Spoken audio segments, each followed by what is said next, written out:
안녕하세요. 비트코인 읽어주는 남자 미스터 비트의 비트코인 이야기 오늘 세 번째 시간입니다. 오늘은 요즘 신문 지상에 떠들썩하죠.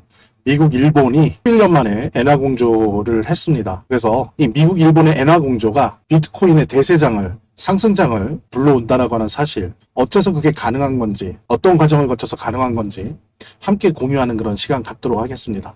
아시는 것처럼 환율이라고 하는 거는 우리가 주식 투자를 하건 비트코인 투자를 하건 항상 필수적으로 체크해야 될 어떤 영역이라고 볼 수 있는데, 그 부분에 있어서 되게 특이한 10여 년 만에 미국, 일본이 엔화가 폭락하는 거에 대한 방침을 함께 공조하면서 도우면서 그걸 막아내고 있는데요. 이런 부분들이 어떻게 비트코인의 상승장과 대세장을 불러오는지 함께 공유하는 그런 시장 갖도록 하겠습니다. 자, 이 일의 엔화 공조는 결과적으로 시장에 달러 공급을 확대시키고요. 그 다음에 시중 유동성을 풍부하게 하기 때문에 주식이나 코인 등의 위험 자산에 유리한 상황을 만든다라고 하는 결론이 납니다. 이게 왜 이렇게 되는지 그 순서들, 거기서 주요한 역할을 하는 요소들에 대해서 여러분들과 함께 공유할 거고요. 그 다음에 또 하나 이제 엔화 관련돼서 엔캐리 트레이드의 청산, 즉 엔화 대출로 전 세계에 어떤 자금이 투자되고 있잖아요. 주로 이제 미국이나 유럽에 투자자들이 그렇게 하는데,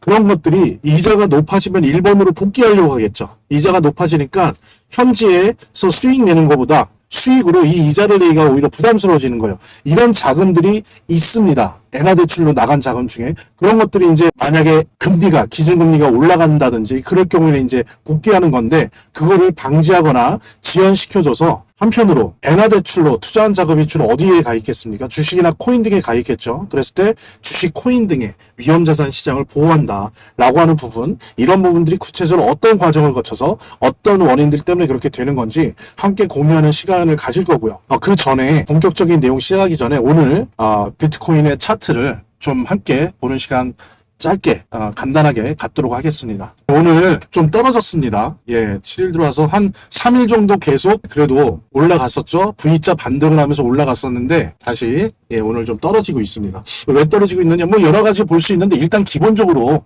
유동성이 없어요. 지금 암호화폐 시장에 유동성 자체가 지금 좀 거의 바닥인 상태입니다. 그러다 보니까는 갈짓자 횡보를 하더라도 좀 어쨌든 치고 올라가는데 한계가 있고요.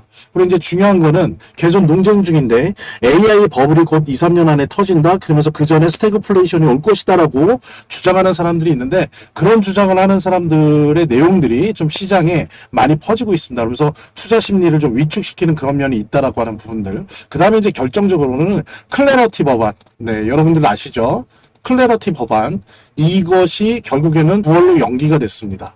여러분들도 들으셨겠지만, 어쨌든 제가 다른 시간에 클래러티 법안이 비트코인이 얼마나 중요한 건지, 이제 법 외 자산으로 있던 그 비트코인을 법 안에 합법적인 자산, 그래서 기관이나 전 세계 기관이나 법인들이 합법적으로 떳떳하게 포트폴리오에 우리 비트코인을 올려놓을 수 있는 그런 걸 가능하게 하는 것이 클래러티 법안 아닙니까? 근데 이제 이것이 8월 안에 될 수도 있다라고 하다가 결국에는 설왕설래 끝에 9월에나 가능하게 된, 뭐 그렇다고 9월에 꼭 되는 건 아니지만 어쨌든 9월로 연기된 것만은 확실해졌습니다. 오늘자로. 그러다 보니까 아무래도 이것이 비트코인에 대한 투자 심리를 많이 위축시킨 면이 있어요. 그렇게 되면서 이제 이렇게 다운된 걸로 보이고, 지금 보면은 지표 기술적으로 봐도 RSI도 40이라 당연히 지금 되돌림되고 있다라고 하는 부분을 우리가 짐작할 수 있고, 게다가 아직 과매도 구간인 30은 아니기 때문에 좀 더 추가적으로 눌릴 수도 있다는 부분들을 우리가 염두에 둬야 될 것 같고요. 그 다음에 MACD 같은 경우에는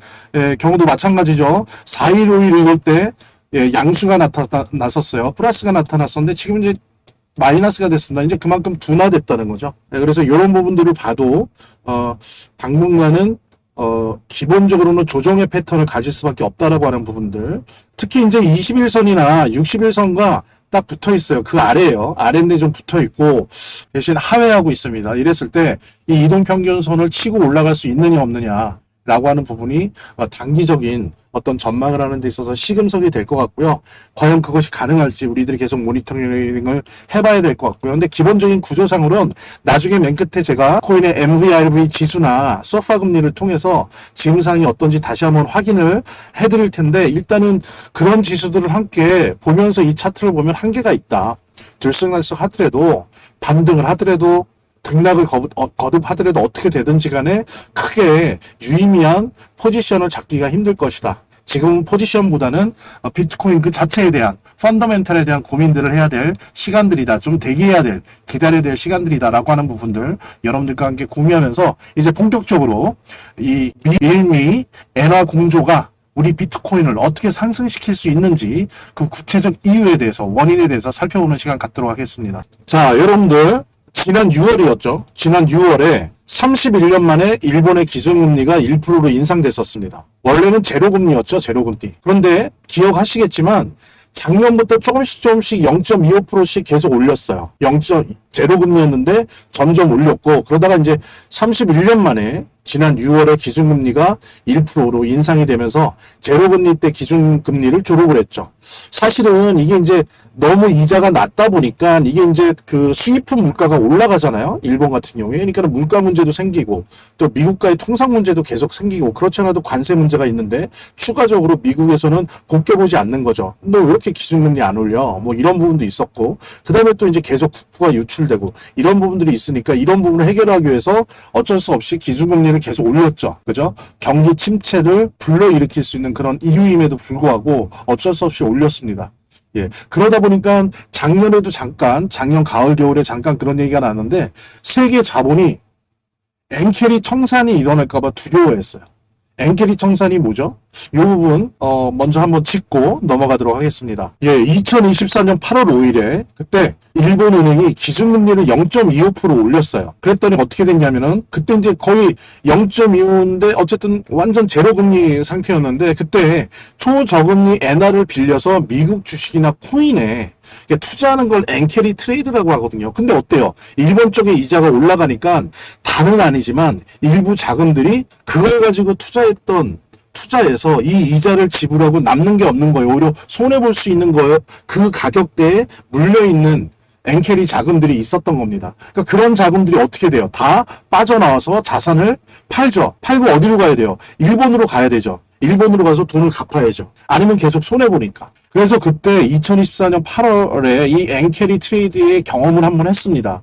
그러니까 엔캐리 트레이드 청산인 거죠. 그러니까 64,000불이었던 비트코인이 49,000불. 예, 이틀 만에 이렇게 급락을 했어요. 이게 그래서 엔캐리 트레이드 청산이라고 하는 게 되게 무서운 겁니다. 지금 현재 사실 정확하게 알 수 있는 건 없지만 그래도 어느 정도 신빙성이 있다라고 우리가 알 수 있는 게 노무라 증권이 추산하건데 현재 전 세계는 약 5천조 규모의 엔캐리 트레이드 자금이 있다라고 추산을 하고 있고요.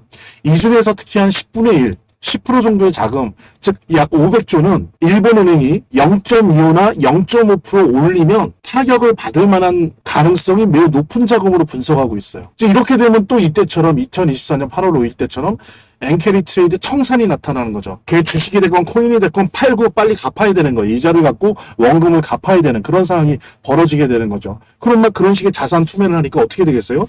주식도 떨어지고 코인도 떨어지고 그래서 그때 당시에 비트코인이 급락을 했었는데 이런 부분에 대한 두려움이 사실 있다는 겁니다. 왜? 일본은행이 이 제로금리 오랫동안 거의 30년 이상 제로금리였다가 지금 1%대로 올렸거든요. 천천히. 그러니까 그런 두려움들이 전 세계 투자자들한테 사실 있는 겁니다. 즉 엔캐리 청산에 대한 두려움이 있는 거죠. 그런 상황 속에서 지금 그렇게 작년부터 계속 0.25%씩 이자를 올렸음에도 불구하고 엔화가 오히려 39년 만에 역으로 39년 만에 달러당 163엔 그러니까 완전히 엔화가 폭락을 한 거예요. 뭐 여러 가지 이유가 있지만 뭐 중동 정세도 얘기하지만 제일 큰 게 다카이치 총리는 이렇게 일본 중앙은행이 이자를 올림에도 불구하고 다카이치 총리 같은 경우에는 어떤 선거나 정치적 이유 때문에 계속 경제를 부흥시키려고 하는 거예요. 그러면서 재정을 확대하려고 하는 거죠. 그러니까 모순적인 거죠. 그죠? 일본 은행은 계속 금리를 올리고 다카이치 총리는 계속 돈을 풀려고 하고 이제 이러다 보니까 기준금리를 올리는 것만큼의 엔화를 강세로 만드는데 효과가 떨어지는 거예요. 계속 돈을 푸니까. 그죠? 이제 이렇게 하다 보니까 39년 만에 달러당 163엔이 됐습니다. 엄청나게 떨어진 거죠. 그러니까는 일본 정부가 어떻게 했어요? 이 엔저를 막기 위해서 엔저를 막으려면 어떻게 해야 돼요? 한편으로는 기준금리를 계속 올려야 되지만 그건 아직 시간이 남았단 말이에요. 당장 어떻게 해야 되겠어요? 그때는 일본이 세계 최대 미국의 채권을 보유하고 있는 나라잖아요. 미 채권국이에요. 그러면 일본 정부가 기존에 갖고 있던 미 채권을 던지는 거죠. 그래서 달러를 얻으면 그 달러로 엔화를 사는 거죠. 그렇게 해서 이 엔저를 막아낼 수 있는 거죠. 그죠? 그래서 그거를 하고 싶은 거예요. 그런데 이렇게 미 채권, 특히 대부분이 장기 채권인데 일본 정부가 만약에 엔저 이 사태를 극복하기 위해서 미국 채권을 던져버린다면, 시장에 던져버린다면 미국은 어떻게 될까요? 미국은 엄청난 위기에 빠지게 된다. 지금도 조금 위험한데 지금 현재 여러분들 아십니까? 10년짜리 미국 채권이 장기채 10년물 미국 채권 이자가 대략 4%대가 나오고 있고요. 지금 30년물 같은 경우에는 어때요? 지금 5%대가 나오고 있어요. 심리적 마지노선이라고 하는 5%대가 나오고 있습니다. 그러니까 되게 위험한 거예요. 그래서 연준도 트럼프도 그다음에 재무부도 이 장기 채권의 이자를 더 이상 금리가 더 이상 오르지 않게 하기 위해서 대단히 노력하고 있어요. 왜냐하면 이 고금리가 계속 유지되면 이제 중간 선거도 있는데 이렇게 채권 금리가 높으면 자금이 계속 채권으로 들어가지 않겠습니까? 그 유동성이 그러면은 어떻게 되겠어요? 주식이나 코인 시장이 별로 안 좋단 말이에요. 안 좋아진단 말이에요. 계속 더 그렇게 되면 이제 중간 선거에도 트럼프가 불리해질 수 있고 또 경제적으로도 위험해질 수 있기 때문에 지금 이제 그런 상황에 처해 있는데 여기다가 대고 일본 정부가 만약에 채권을 던지게 되면 그래서 달러를 얻어서 그걸로 엔화를 살려고 그래서 엔고를 만들려고 그렇게 한다고 한다면 무슨 일이 벌어지겠습니까? 시장에 미국 채권이 많아지겠죠. 일본이 미국 채권을 팔게 되면 그러면 어때요? 가격은 싸지지만 채권의 가격이 싸진다면 어떻게 됩니까? 금리가 더 상승하게 됩니다. 잘못하면 10년물이 5% 되고 이 30년물이 6% 되고 막 이래버리면 미국은 망해요. 미국의 채무가 엄청나지 않습니까? 1년 이자만 1조 달러가 그러니까 1,400조가 넘는데 그게 더 올라간단 말이에요. 그러면 미국 정부가 디폴트가 될 수가 있어요. 그러고 또 한편으로는 어때요? 시장 자체가 투자 시장 자체가 위축될 수 있겠죠. 그러다 보니까 어떻습니까? 지금 일본은 다카이치 총리대로 경제 부분에서 계속 재정 확대를 하면서도 이거는 멈출 수 없으면서도 뭔가 엔저를 막아낼 수 있는 방안이 필요했던 거고 미국 같은 경우에도 이런 일본의 상황을 보면서 얘네들이 던지면 안 돼. 그러니까 일본이 엔저 상황을 극복할 수 있으면서도 근데 그 방법이 미국 채권을 던지지 않는 방법으로 해줘야 되겠다라고 하는 그런 이해관계가 맞은 겁니다. 그러면서 미국과 일본이 거의 10몇 년 만이죠. 옛날에 그 지진 크게 났을 때 한번 두 나라가 힘을 합심해서 이 엔저 문제를 해결한 적이 있는데 10몇 년 만에 다시 미국과 일본이 뭉쳐서 엔화에 대한 공조를 하게 된 그 근거는 바로 이런 것이다 라고 하는 부분 우리들이 확인할 수 있을 것 같고요. 그 다음에 지금 각자 입장 제가 좀 정리를 해드렸는데 뭐 여기 이제 복잡한 얘기들인데 말하자면 이겁니다. 미국은 말씀드렸죠. 일본이 미국 채권을 투매하는 거 던져버리는 걸 막아야 돼요. 그죠? 그래야 미국의 장기 국채 금리가 더 이상 안 늘어나요. 그죠? 그래야 재정적으로 파산 혹은 디폴트를 막을 수 있고 또 한편으로는 지금 선거를 앞두고 주식시장이나 코인시장 그렇지 않아도 그렇게 좋은 편은 아닌데 더 악화되는 걸 막을 수가 있겠죠. 그래야 되고 일본은 말씀드린 대로 일본은행이 계속 금리를 올려왔지만 재정 확대를 좀 하고 싶고 정치적으로 또 경제적인 의미에서 다카이치 총리는 그래서 이런 부분이 믹스되면서 이제 서로 다른 목적 속에서 엔화 공조가 시작됐는데 이제 이렇게 되다 보니까 어떻습니까?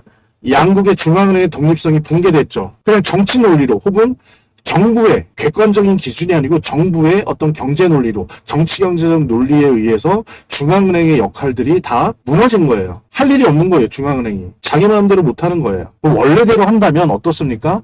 미국이나 일본 다 기준금리를 계속 올려야 돼요. 더 빨리. 근데 어떻게 돼요? 둘 다 기준금리를 올릴 수가 없는 거예요. 다카이치는 돈을 더 풀어야 되니까 기준금리 올리는 거를 저지하고 속도를 최대한 늦게 해야 되고 여기 미국 같은 경우에도 어때요? 트럼프 입장에서 지금 중간 선거도 있는데 기준금리를 계속 올릴 수 없게 만들어야 되거나 혹은 그거를 최대한 늦춰야 된단 말이에요. 그런 부분들이 같이 맞물리면서 미국과 일본의 엔화 공조가 지금 진행되고 있다라고 하는 부분들 그런 목적과 의미 속에서 다시 한번 확인할 수 있고요. 자, 그랬을 때 지금 공조가 어떤 방식으로 이루어지고 있을까요? 크게는 두 가지 방법이에요. 두 가지 방법. 하나는 뭐냐면은 같은 시각에 일본 재무성과 미국의 재무부가 이런 거죠. 미국은 달러를 팔고요. 일본은 엔화를 사요. 동시에 주고받는 거예요. 그죠? 그러면서 엔저 떨어진 걸 막아내는 거죠. 왜냐면 일본이 계속 엔화를 매수하게 되니까. 그리고 미국은 달러를 매도해버리고 이게 동시에 같은 시간에 짜고 치는 고스톱을 하는 거죠. 그래서 이제 요거를 막아내는 방법을 쓰고 있고 이게 아주 중요합니다. 이게 중요한 건데 이건 이제 욕을 많이 먹고 있어요. 원래 이거 연준이 하는 건데 지금 미국 정부가 밀어붙이고 있는 거 이미 하고 있죠. 8월 1일부터. 뭐냐면은 일본이 원래대로 하면은 미국의 국채를 매각을 해야 되죠. 근데 매각을 하지 않고 이거를 연준의 미국에 담보물로 맡겨요. 담보물로 맡기면 연준이 일시적으로 달러를 빌려주는 거예요. 일본한테. 그러면 일본은 그 달러를 받아서 뭡니까? 엔화를 사는 거죠. 그래서 엔화의 저하를 막는 거예요. 그리고 이것도 여러 가지 문제가 있을 수 있기 때문에 이 달러가 그냥 일본으로 가는 게 아니라 유로화를 한번 거쳐서 그 다음에 달러로 갑니다. 그래서 엔화로 바뀌는 거예요. 요걸 이제 피마라고 해요. 피마의 레포라고 하는데, 그러니까 레포라고 하는 거는 이제 국채를 맡기고 돈을 빌리는 건데 그런 식으로 해주고 있는 거예요. 근데 요게 한 달에 600억 달러까지만 지금 법으로는 그러다 보니까 지금 요 두 개를 동시에 진행하고 있는 거예요. 예. 근데 일본 입장에서는 이것만 진행하게 되면 미국 국채를 팔고 싶어지거든요. 돈이 부족하니까. 그런데 그러기 때문에 미국이 이렇게 미국 국채를 담보로 팔지 말아라. 대신 대출해줄게. 이제 이런 식으로 되고 있는 거죠. 이런 거는 이제 작년 9월에 마치 이런 일이 벌어질 듯 예상해서였는지 공동 성명을 그때 발표를 했었어요. 예, 그래서 무질서한 변동성에 대응한다라고 하는 명분은 이때 이미 확보했었고 사실 이때 계속 0.25%씩 몇 번씩 일본의 이자가 올라가는 때였거든요. 예, 그렇습니다. 그래서 이 부분 확인을 하면 좋을 것 같고 그래서 포인트는 요거예요. 피마 레포가 일본이 미국채를 팔지 않고도 달러를 조달하게 해준다는 거죠. 이게 일본한테도 좋고 또 국채를 팔지 않으니까 미국한테 장기 국채금리의 급등을 막는 안정장치 역할을 하는 거죠. 예, 중간 선거를 앞두고. 그래서 이 피마 레포가 대단히 중요한 겁니다. 이런 거를 이번 기회에 이해하시면 향후에 이런 환율 관련돼서 특히 달러와 엔화 관련돼서 이게 이렇게 우리 비트코인 시장에 어떤 영향을 미치는지 모니터링하는 데 있어서 매우 중요한 어떤 개념들입니다. 이런 방법 앞으로 계속 많이 쓸 것 같아요. 그렇기 때문에 더욱더 제가 강조를 하는 겁니다. 자, 그 다음 이 얘기는 뭐냐면 미국 입장으로 돌아가 볼게요. 사실은 비트코인은 미국 시장의 핵심이잖아요. 자, 뭐냐면 보십시오. 긴축을 발표하되 동시에 달러를 푼다. 이게 모순이잖아요. 긴축한다는 건 뭐예요? 달러를 잰다는 거죠. 안 푼다는 거죠. 덜 푼다는 거죠. 근데 한편으로는 긴축을 발표하면서 한편으로는 달러를 푸는 게 지금의 모습이라는 거예요. 이 엔화 미일 공조가. 자, 보십시오. 연준은 뭐라 그랬어요, 지금. 계속 논쟁이 되고 있죠. 9월에 계속 금리를 동결하느냐, 인상하느냐 갖고 지금 압박을 받고 있어요. 그러면서 기본적으로 이거는 뭐냐면 긴축의 스탠스, 긴축의 속도를 가지고 논쟁을 벌이고 있는 거예요. 그런데 또 한편으로 재무부는 어떻습니까? 그 장기 채권 시장의 금리가 높기 때문에 장기채를 지금 억제하고 있어요. 그래서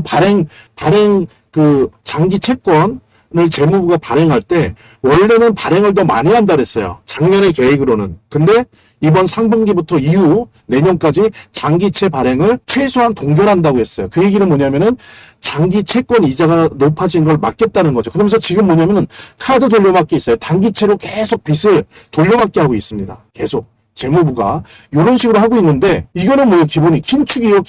긴축입니다. 긴축. 그런데 어때요? 미일 엔화 공조하니까 미국이 일본 엔화 방어를 위해서 직접적이든 아니면 우리가 아까 봤던 그죠? 레포 시장을 통해서건 대규모 달러를 뿌리잖아요. 일본 엔화 사라고. 그러면 어떻습니까? 유럽을 거쳐서 일본에 갔을 때 엔화를 일본이 살 때 그럼 시중에는 뭐가 풀리는 거예요? 달러가 풀리는 거예요. 이 달러는 어디서 나간 거예요? 재무부 연준에서 나간 거예요. 그러니까 이게 되게 재미난 건데 긴축을 발표하고 긴축의 스탠스를 유지하고 있는데 뭐예요? 실제로는 현실에서 시중의 달러가 계속 풀리는 거예요. 그죠? 그것도 최소 600억 달러 이상씩 계속 풀리는 겁니다. 당분간.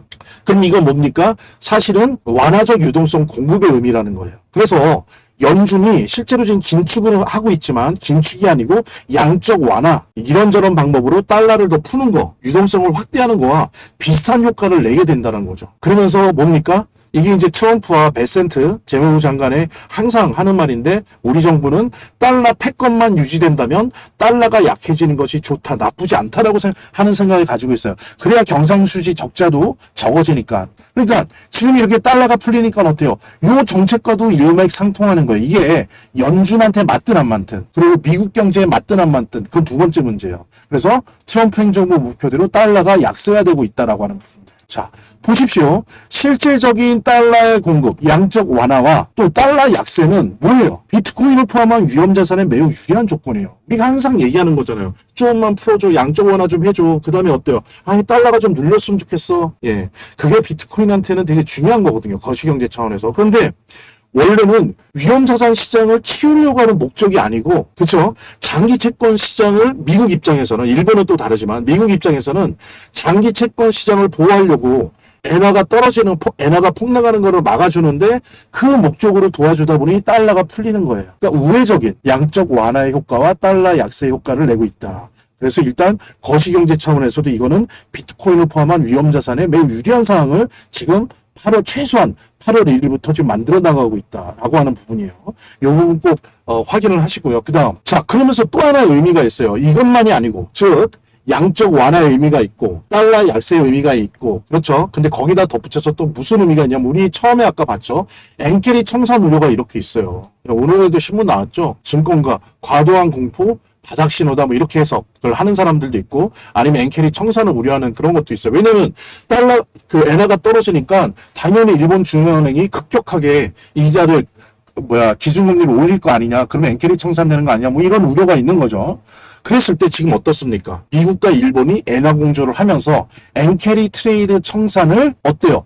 방지하고 있고, 혹은 나중에 봤을 때는 최대한 연기하고 있고, 또 연기뿐만이 아니라 그 효과를 지금 줄이고 있는 거예요. 이런 거는 위험자산의 투자 심리를 진정시키는 데 도움이 되고, 실질적으로 위험자산에 이미 들어가 있는 엔화 대출 자금들이 빠져나가는 걸 막아준다라는 의미에서도 매우 중요한 그런 역할을 하고 있는 거죠. 그러니까 재미난 게 원래 그런 게 아닌데 그렇게 되고 있는 거예요. 비트코인한테 유리한 그런 조건들을 지금 미일 엔화 공조가 만들어주고 있다. 원래 목적은 아니지만 이런 부분은 우리가 다시 한번 확인할 수 있고요.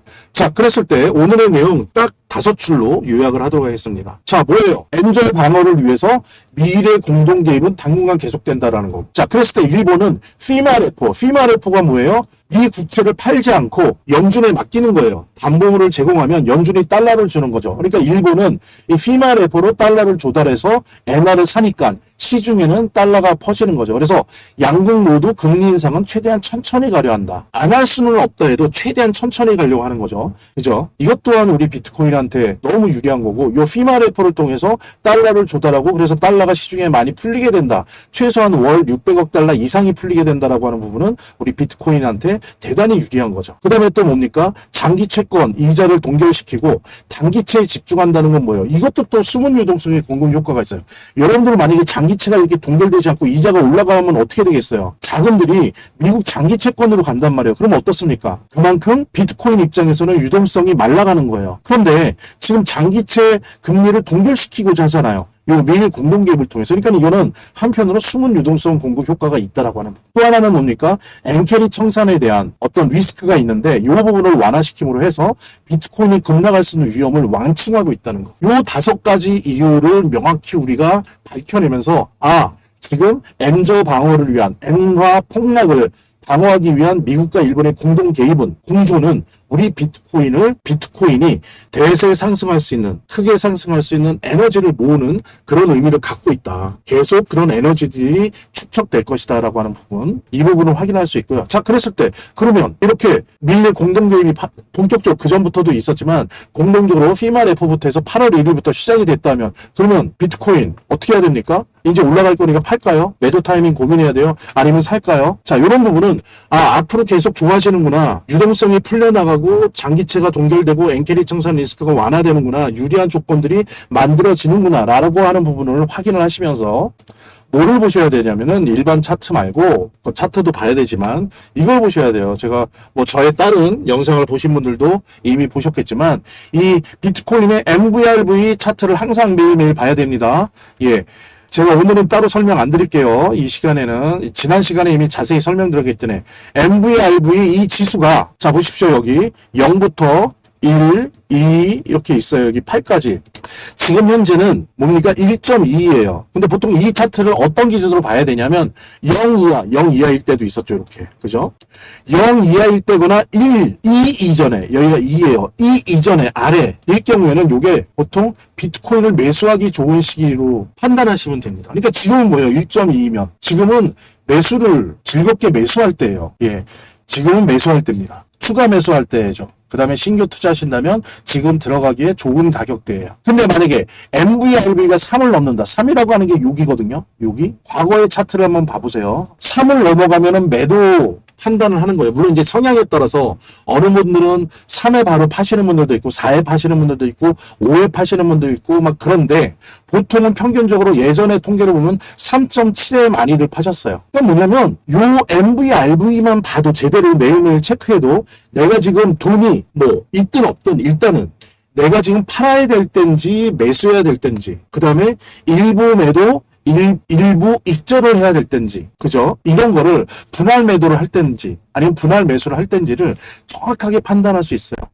적어도 비트코인과 암호화폐 시장, 그 다음에 블록체인 시장 산업이 완전히 폭망해서 아무런 가치가 없다라고 하는 상황이 오기 전까지는. 근데 여러분들 알겠지만 AI는 블록체인 없이는 날아다닐 수가 없어요.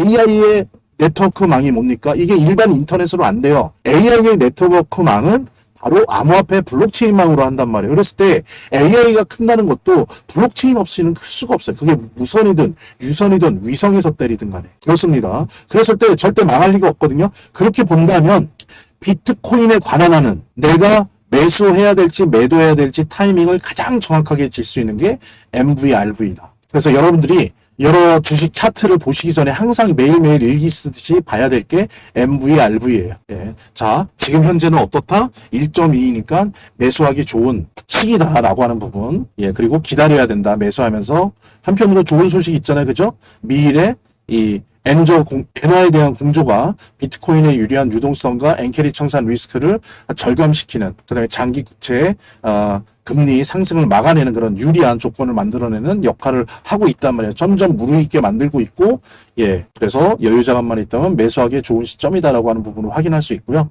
그 다음에 또 볼 게 소파 금리죠. 지난 시간에 소파 금리에 대한 말씀을 드렸어요. 그래서 오늘 자세히는 안 드리고 결론적으로 소파 금리는 채권을 은행에 맡기고 내가 돈을 대출할 때 내는 이자, 초단기 이자 금리라고 보시면 되는데 이 소파 금리가 0이나 2%일 때가 비트코인이 올라가요. 그게 이제 2018년부터 소파 금리 통계가 있는데 요때가 바로 비트코인이 엄청나게 뛰었을 때예요. 그게 보십시오. 다 3 이하예요. 2%대예요. 2%대. 그러다가 이제 0%대까지 갔죠. 이때까지 엄청 뛰었어요. 그 다음에 어떻습니까? 다시 내려갔죠. 올라가고 그 다음에 또 하나가 0%, 2% 때 있는지 소파 금리가 이 부분을 항상 확인을 해야 돼요. 그 다음에 추세가 어떻게 돼가고 있는지. 그 다음에 2024년 말, 그 다음에 2025년 작년 여름 가을 때 뛸 때도 어떻습니까? 이렇게 서사 2%나 0%대 사이는 아니지만 이렇게 급속하게 떨어질 때 그때 또 아주 작은 상승장이 와요. 그래서 여러분들이 앞서 본 소파 금리 지수와